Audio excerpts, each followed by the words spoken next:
Good morning guys. Andito po ako ngayon sa Maynila. Lumuwas ako kagabi. Andito ako ngayon sa aking mga anak. Binisita ko sila. Sa linggo pa po ang uwi ko. Namimiss ko na kasi sila.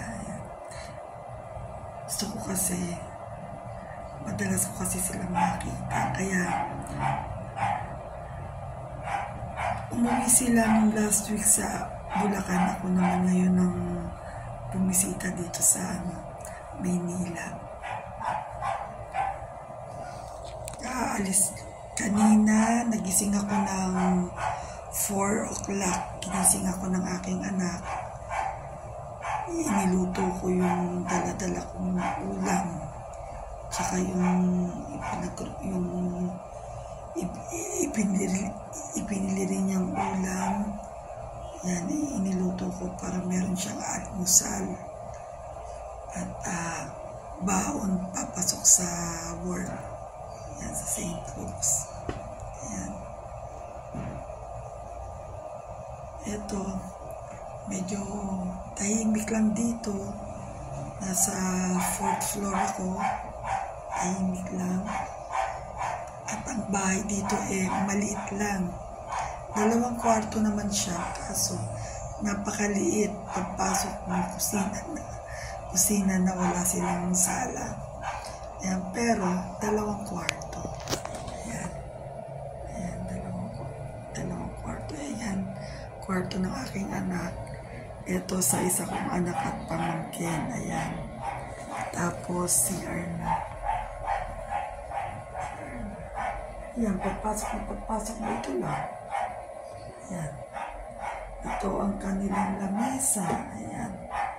Ayan ang kanilang lutuan. Ito. Pagpasok mo. Ayan. Ayan ang kanilang lutuan. Ayan. Ito, nag-grocery ang aking anak kagabi. Ayan.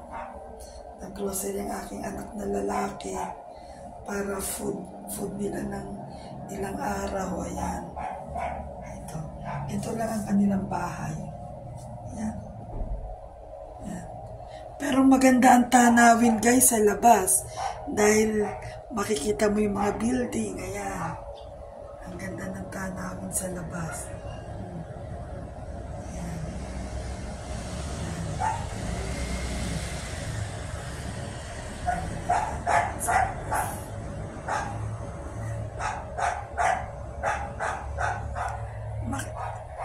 Makikita yung nagtataas ang building sa labas. Ayan. Ayan guys. Ito po ang aking ininit. Ayan. Sisig. At lumpia. Nagluto ako ng lumpia. Medyo natos na nga. Ang lakas kasi ng apoy. Kaya parang nasunog na yata itong lumpia ko. Napakalakas kasi ng apoy. Ayan. Maya-maya gigising na yung pamangking ko at bunso kong anak kasi papasok pa sila ng school. Mag-aalmusal sila. Baka magbaon yung pamangking ko. Pagluluto ko na lang ng ulam. Pero meron na kaming kanin. Nagluto niya yung aking anak ng kanin. Ayan. Maghapon lang ako rito sa bahay. Pag-isa ako rito. Ayan. Siguro maghapon ako rito relax. At maghapon akong siyempre papahinga. Ayan. Ngayon lang ako marirelax. Ayan yung gusto ko. Narirelax ako sa 1 linggo. Ayan. Dahil pag-uwi ko ng Bulacan, labahin ng aking aatupagin at paglilinis uli ng bahay. Dito naman mamaya, medyo maglilinis-linis ako sa bahay. Wala namang ganong kalat dito. Pero maglalampasan na lang ako. Ito lang ganong kalat. Tapos, lilinisin ko tong electric fan. Yan. Medyo dumi-dumi na yung electric pan.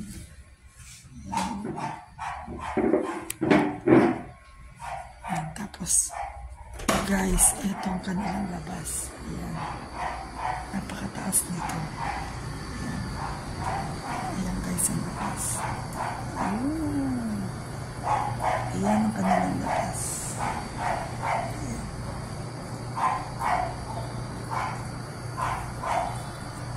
Medyo mataas. Ayan.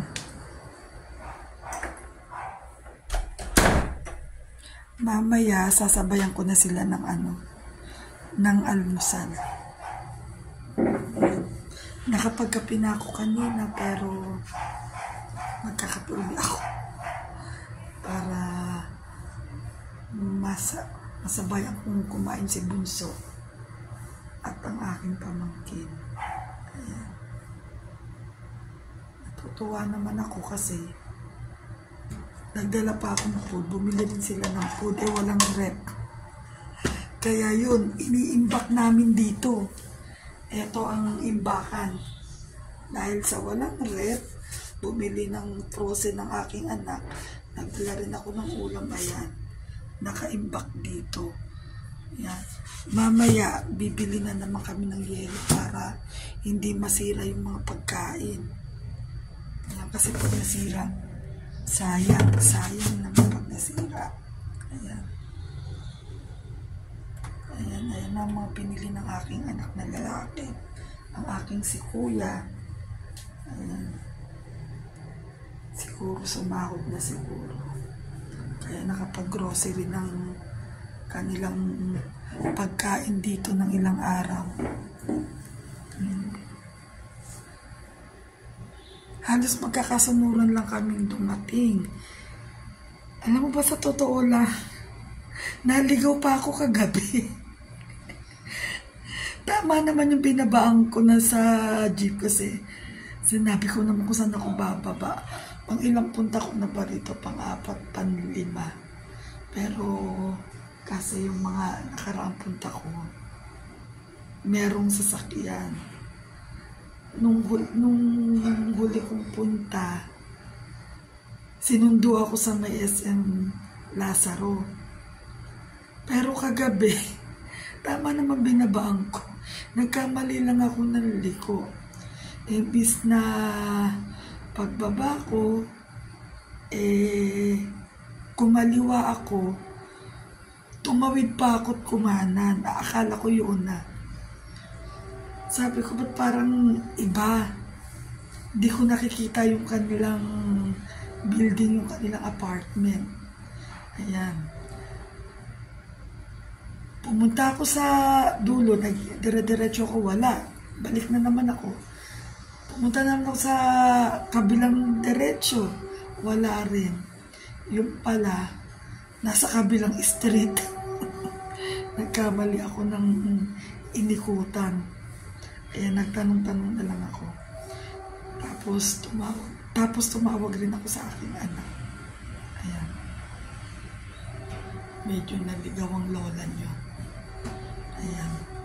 Halos pagod at hiningal ako sa pag-akyat. Lalo sumakit ang tuhod ko. Dahil ang hirap umakyat. At alam mo naman, nahirap na akong umakyat sa ito pa kayang 4th floor ang inakyatan ko. Napakahirap, ako hingal na hingal. Magkasunuran pa kami ng pamangking kong umakyat. Ayan, galing ng school kasi yung aking pamangkin. Ayan. Medyo hiningal din. At napagod dahil naglakad lang siya simula school hanggang dito sa bahay. Alas magkakasunuran lang. Ako una, pamangkin ko, tapos si Axel, tapos si Kuya. Magkakasunuran lang kaming 4. Yan. Magkakasunuran lang kaming 4 na umuwi rito sa kanilang bahay. Sa ngayon, mga tulog pa. Tulog pa yung dalawa. Maya-maya ako mag-aayos-ayos ng konti pagka medyo gumising na sila. Pag umalis na sila. Para walang istorbo. Ayan.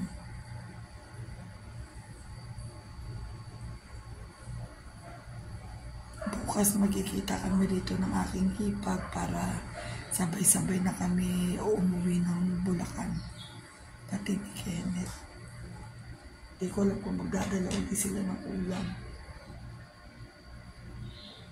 Pero napakaraming ulam, baka masira. Kaya bibili na naman kami ulit ng yelo. Maya bibili kami ng yelo sa baba.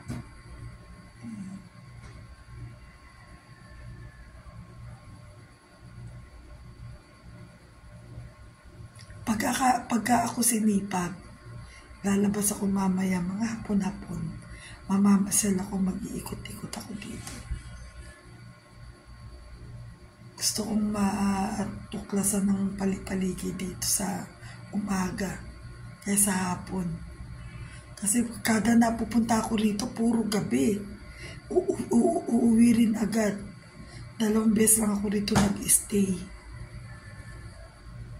Mamaya mamamasyal ako, iikot-ikot ako. Iikot-ikot ako rito, maglalakad lang ako. Pag sinipag-sipag, pupunta ng Divisoria. Mag-iikot-ikot sa Divisoria. Pag sinipag. Ayan, mag-iikot-ikot sa Divisoria. Pero pagka hindi ako sinipag, dito na lang ako iikot. Magtutuklas ako. Para kasi may nakita kasi kung parang palengke nung mga nakaraang punta namin dito ng gabi. Hindi ko alam kung saan, kung sa likuran ba o doon pa ba sa ilang